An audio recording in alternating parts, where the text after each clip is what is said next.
to the people of Oakland, let's stop repeating history when we are not accomplishing anything behind it. And I'm talking about marches, rallies that eventually turn out to be violent.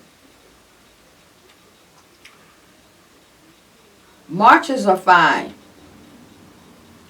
But for years I was using the quote, "It takes a quantitative leap to bring about a qualitative transformation." It is going to take a large number of us all over this United States to bring equality. But rioting and looting stores is not the answer. Never has been. The only reason why it worked in the 60s is because it was a first. And it happened all over the country. Since then, authorities have prepared themselves in a number of ways. So, rioting and things like that, it doesn't make sense. You're tearing up the stores in Oakland, looting, burning things. This costs the taxpayers. You didn't understand that? We as taxpayers are going to get the bill for that. Because that's how it goes. And until you learn how this goes, we're going to continue to have problems. The election is over. You have some choices. As for a recount, you can recall it, and after some while you can have him impeached or whatever, if he's deserving of such. But rioting and causing destruction will never be the answer. Now, even the Bible tells you that. You can be angry, but without sin. Under God's laws, and not only God's laws, man-made laws, the people that broke the windows of those businesses down there were in violation of both of those laws. I strongly suggest you think about this, because we need to be making sure that changes occur right here in Oakland. And right now it seems that we're going to be paying, the Oakland citizens here are going to be paying more taxes on a lot of things. And sometimes we don't even understand it. I'm not certain about the soda tax. The only thing right now that really worries me that it's a part of the general fund, so it could be, the money could be spent any kind of way. It's up to the people to make sure that the money is spent the way you want it to be spent. If you don't say anything, they're going to spend it on anything. That's the way it goes. We in Oakland have a tendency not to do or say anything until we explode. We have a large population of people in Oakland that are walking time bombs. Anything could trigger them off because of all the problems that Oakland have. But what I want to also leave as a message A lot of the problems come from the residents of Oakland, the people that live here, who have not connected their behavior with the consequences of their behavior. And as long as we have people in Oakland doing this, Oakland is going to have problems. The word out now is that we don't have any real employable people in Oakland.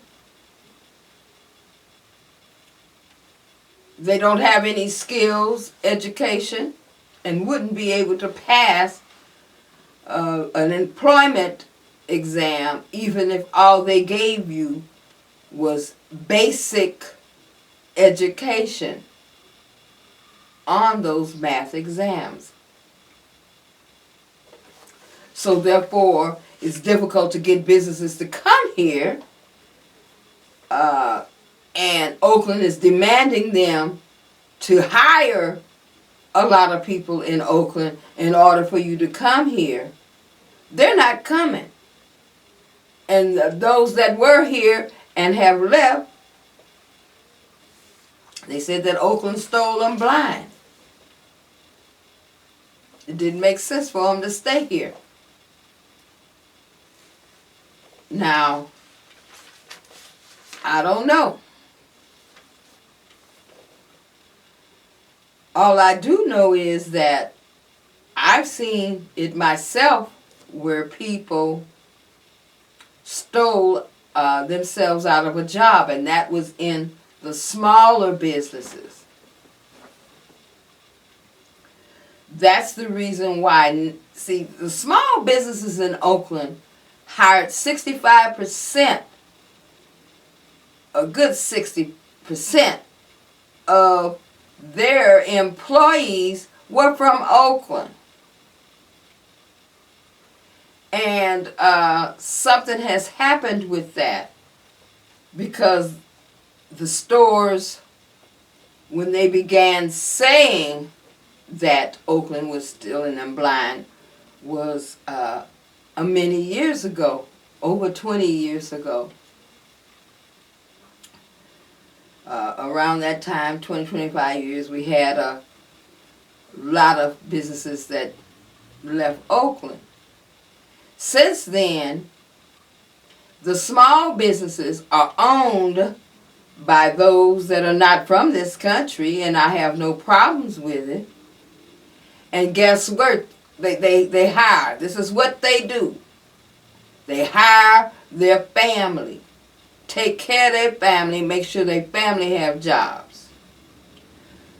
We in Oakland haven't even gotten to the point to understand that that's the reason why you see the transformation in Oakland the way it is. People from other countries came in, learned how to do these things, speak enough to make some money, learn enough about money, to whereas they were able to open up those businesses. They were able to have organizations, nonprofit corporations, and things that set up to help them do it. And right now, we don't, as African Americans, really don't have the representation in Oakland, in that area, of getting families together to open up businesses and things like that. All of the black businesses are leaving here. Now they're saying not only did you steal, you didn't even support us. So, how would we have black businesses? The black businesses that have thrived in the past are liquor stores. I'm going to talk about the negative ones first. And it was the bars in Oakland. But according to new regulations, There are certain things that you cannot be having going on around a business that serves alcohol. I'll put it that way. And a lot of laws, new laws, have come up associated with gathering around liquor stores and violence and things around bars and liquor stores. And now, since that was one of the major, or two of the major businesses, really bars and liquor stores, that African Americans had in Oakland, and now we don't have those. We don't have the little corner stores because eventually some of us had those. We didn't support those either. And we had all kinds of reasonings that we would come up for not supporting. My plea to the people in Oakland, as well as our clergy, is we're going to have to unite and deal with the food issue in Oakland. Now, the government has some money for us to farm and stuff. Contact RTV on that, because I saw that myself, and I know it came on more than once. That's how they do things. Contact RTV, find out how you can get the money to get the land or whatever to grow things. You can grow things to sell. You need to grow things so you can feed your families. Now, I'm going to tell you this again. I said this many years on Soul Beat. If we do not prepare ourselves for the jobs that are going to be coming to Oakland or even Alameda County, and we're not prepared, we're not going to get any of those jobs. To become prepared, you need to go and take up a trade skill, go to school, do something that's going to benefit you in getting a job. Because if not, you're going to be picking somebody's berries, cherries, grapes, even cotton. So I suggest we think about creating our own jobs in that area. Suggested it a long time ago. Now there's a way to really do it. Contact RTV. I don't have their information. This just came to mind before I sat down here. But if you go to the internet, you'll be able to reach them. If not, give me a call at area code 510-479-1089, and I'll go to where I have that information, and you'll be able to contact RTV so they can give you the information. What we need to do is try to pool our resources, buy some of that land, and start growing things, including cotton. We can grow our own cotton and pick it. I know a family that was doing that. I met them when I was in college. An African American family. You know, in Lemoore, California. They grow cotton and stuff out there. Well, anyway, was that Lemoore or one of those places close by there? They grow cotton out there. Not too far from, what's that other big city? Well, anyway, that family grew cotton, and the children knew how to plant, chop, and pick cotton. I seen it with my own eyes. That's how they gave their parents when they go back home. I met these girls in college. And I hate to say one of them is no longer with us. But anyway, for Mother's Day, I went home with them. And each of the kids chopped a row of cotton. And they had a large spread of land there. And I sat there and watched them do it. You know, and that's like the things that they do for Mother's Day, Christmas, and things like that. They help their parents on the farm. First time I ever seen a real egg right out of the chicken was there. They had a for real farm. They slaughtered animals and had a process going on there through the family, like a assembly line. And then, you know, they wrap it and everything and put it in the freezer. I will never forget that as long as I live. My job was only to put it in the freezer. They just stuck me with a job because their mother said everybody in the house gets up. They got up, the roosters was crowing. And, they said everybody in this house got to get up and work. And I told them I don't know nothing about slaughtering no goats. They said that's all right. They had me sitting right next to the freezer, and all I had to do was take everything that they did in the assembly line. They've already packaged it and put it in the freezer. I couldn't even do that right because they had to come back and restack it and everything, make it where there's more room. When you're used to doing that, you'll do things like that. But that was an experience I felt like sharing right then, because we're going to have to do some of that stuff. Go back to farming and cattle, and I showed, and I'm going to show him again, I showed the movie, what did they call that movie? I don't remember what they called it. But anyway, it was dealing with Bishop Edwards, and he showing you how you could get your church together and,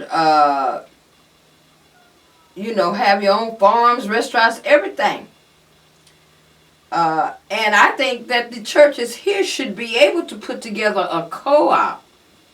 I really do understand why you don't want to open up a store or anything, because they stole everybody else blind, they will steal us blind too.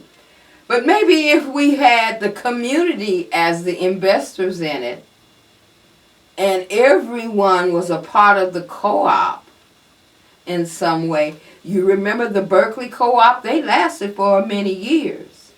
Looked like the churches here in Oakland should be able to unite and come out with some type co-op system that's going to help the people in Oakland as far as spending money on food. Whether we have to make it in bulk, they can buy it in bulk or whatever, it doesn't matter. I've used the bishop's storehouse of the Latter-day Saints for many years, because I saw what can be done, and none of it is being done here in Oakland. Do you have any blankets, water, extra clothes stored up for just your congregation people? Because, you know, some of them end up becoming homeless, and they were attending your church. I know personally of some that became homeless and they were attending your church. I know personally where someone asked the church for some money to help them with their rent so they wouldn't be evicted. That was also denied. Now, I can understand many of the times that I made a referral to see if what the church could do. I understood if they didn't give out money, because I had a caseload of people that some were even on drugs. So handing them money is just like putting a gun up to their heads. But also there were people that had money management problems. And I do think that the church should help us out with that, with the people in their congregation that they know are poor and may need some help or counseling in that area. Now, you have to invite them in to do it. Because many times people are not going to just come out and ask you for a pastoral counseling session pertaining to their personal lives like that. You invite them in, ministers, and the first ladies, you invite them in and let the ladies know as well as the men know that you're trying to make sure that they are prosperous, because that's what the Bible says. But you have to teach them, and they have to develop the faith level in order for it to work. So all of this works hand in hand. So what you do is, if you know you have poor people in your congregation, provide as many services as you possibly can. You know, water, blankets, whatever, coats, whatever it is you are able to do, provide those services. Even if I knew one church that every week they fed poor people. And you didn't have to be a church member. All you had to do was just come to that church. And they fed you until, they ran out of food. So I had no problems in eventually donating to that church, because I watched them. Wasn't a member of the church and didn't know nobody in the church. But I was able to see them from the apartment, in the second level of an apartment, on the balcony part of it. I can see them doing things in the community, feeding people, having all types of bazaars to raise money and things of that nature.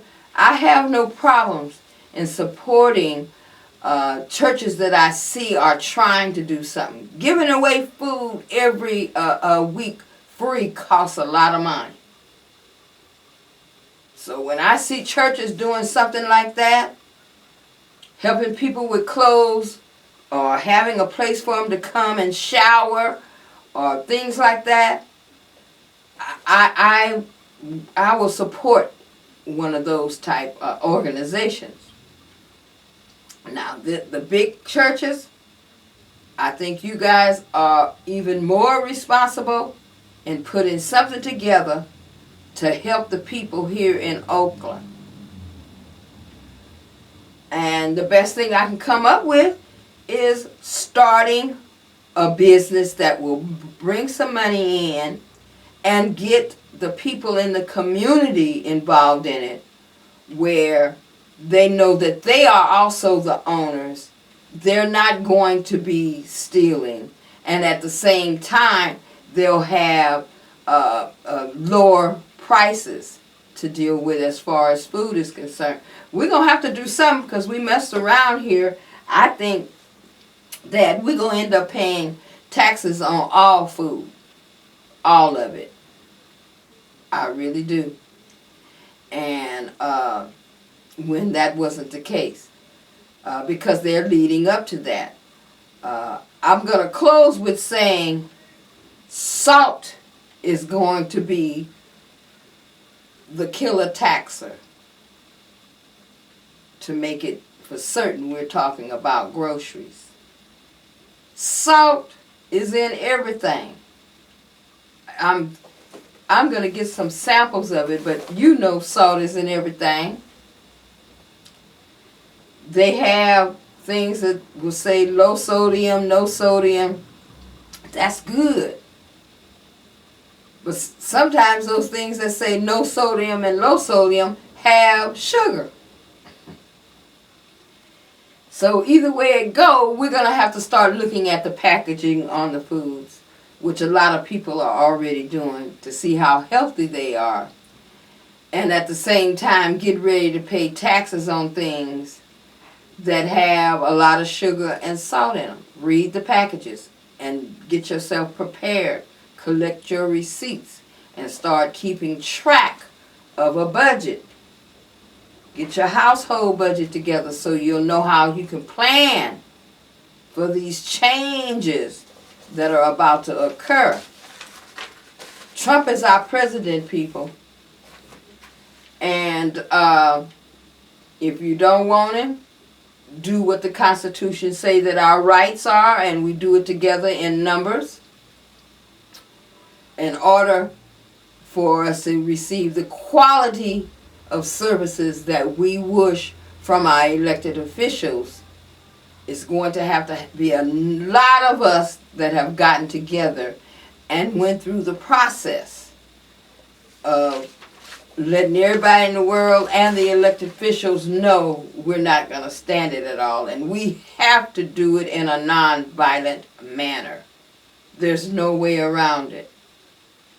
If there's any violence or looting and rioting associated with it, that will defeat the whole process.